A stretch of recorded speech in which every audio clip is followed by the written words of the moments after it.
CELINCE was requested a lot for how to build video, so here we go. She was voted as like one of the worst heroes in the game when the game started, but I think she's super valuable, and in my opinion will be extremely more valuable the longer the game goes. Let's talk about her skills real quick. Her third skill max is a 3-turn cooldown, AoE damage, lower attack, and the debuff of Forgetfulness. Forgetfulness is a debuff that ignores passive effects. This is 4 hits as well. It's important for a build I'll talk about later. Her second, a passive. Hey, a passive. CELINCE can attack the enemy CELINCE and this passive is ignored. But her passive every turn applies a team shield. And her shield, which is based off of her max HP, this is a special shield called Rain Curtain. It absorbs 50% of the damage done and reflects 85% of that absorbed damage. Her first skill has a random chance to apply a dot, a silence, or again, Forgetfulness. So a lot of debuffs here.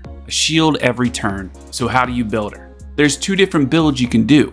One as a very fast support, the other one as a very fast damage dealer. This is more of the support build. Fast, high accuracy, HP, and defense. But right now I have Swift Rush Time Weave on her. She's fast, so she's taking lots of turns. More chance to reduce the cooldown of her skills. The shell I use is Gigabyte, because since she's fast and I use her for Doki Doki, 5 enemies on the other side, and when 3 take turns. It increases her turn meter and she's already fast, so she's gonna bypass the other 2 enemies, giving my whole team a shield again. Now the other build, a damage build. Go for speed, then you go for crit rate, at least 85% if you use her for Doki Doki, effect accuracy, attack, and then HP. And the reason that makes this a damage build is the shell, and that's Revelation.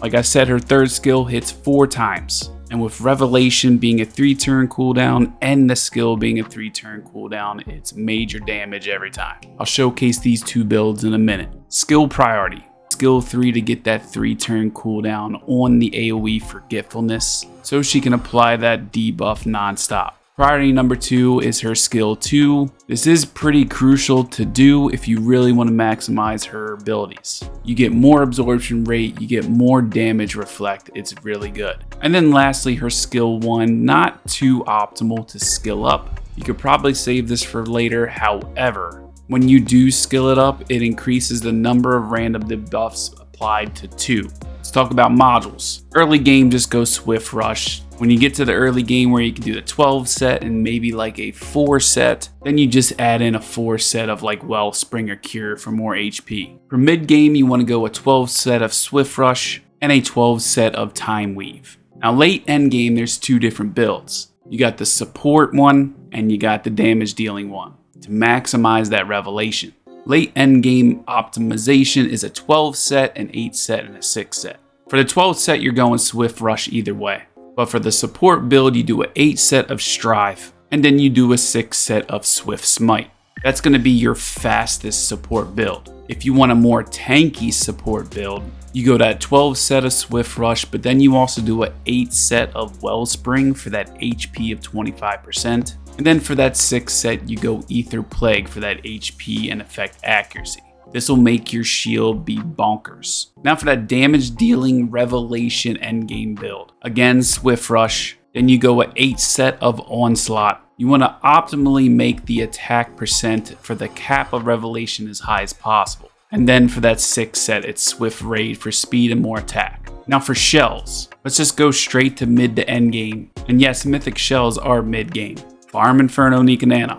If you're running her specifically for Doki Doki, in my opinion, on the support build, Gigabyte is the best. However, if you can one-shot all of the monsters in Doki Doki Inferno, you can go Codex of Magic. CELINCE would go first, and then like a damage dealer like Messiah, max skill 3, one-shots everybody, or a Ramoka Rat, whatever. But you'll use her skill 3 first turn, first wave, you one-shot them all, then you do it all over again second wave. However, if you can't one-shot the ads like Gigabyte or even Halloween is really good. Maybe you're not getting good matrix of those and you have a perfect matrix of Jackal Guard, you can use that too.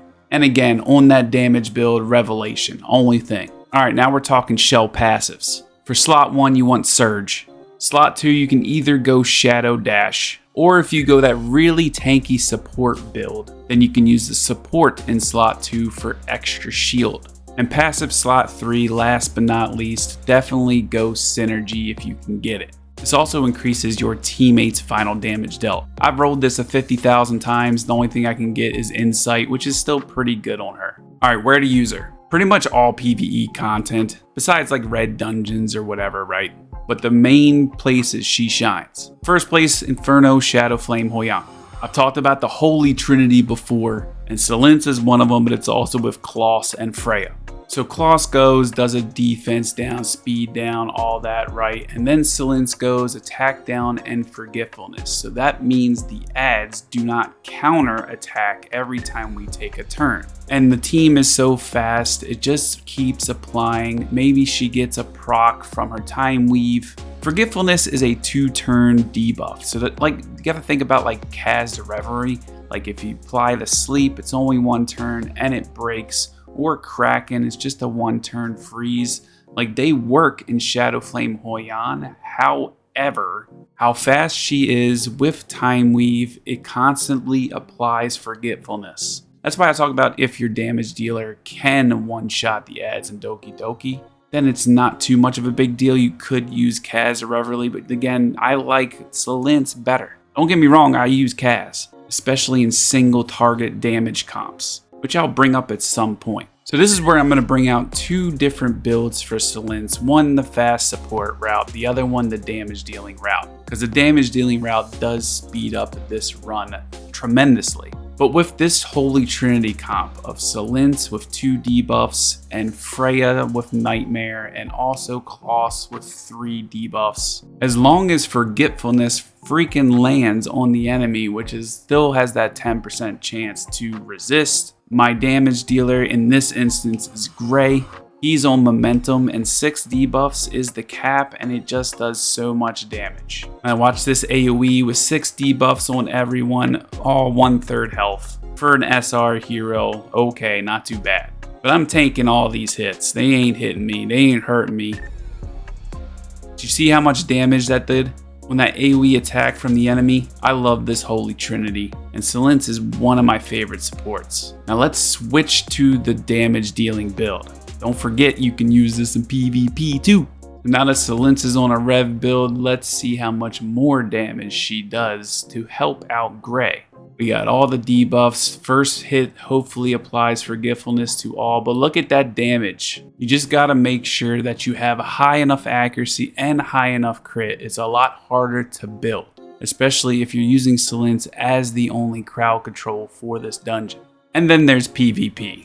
PvP, definitely go Revelation build. Almost like every single team has a reason to use Forgetfulness. PvP is a whole different ball game. It's really just depending on who gets the better substat rolls, who's been farming Doki Doki longer. Look at that damage from CELINCE, it's just crazy. Here we go, Gray, finish it off, GG, let's go. I really do want to make like a second turn PvP team, but again, I just don't have the resources to build that right now. But I assume most of you are building CELINCE for Doki Doki or Shadow Flame Hoyan. Shadow Flame Hoyan. But that's it for today's video. Just wanted to showcase CELINCE. You guys have asked for it multiple times, so there you go. If you ended up liking this video, make sure to hit that sub button, hit that like button, hit that bell dingy thing so you know when I post a video. I may live stream tonight or tomorrow, I don't know yet. Can't even tell you a date because so many different people watch this from so many different places. We'll see you guys in the next one. Peace.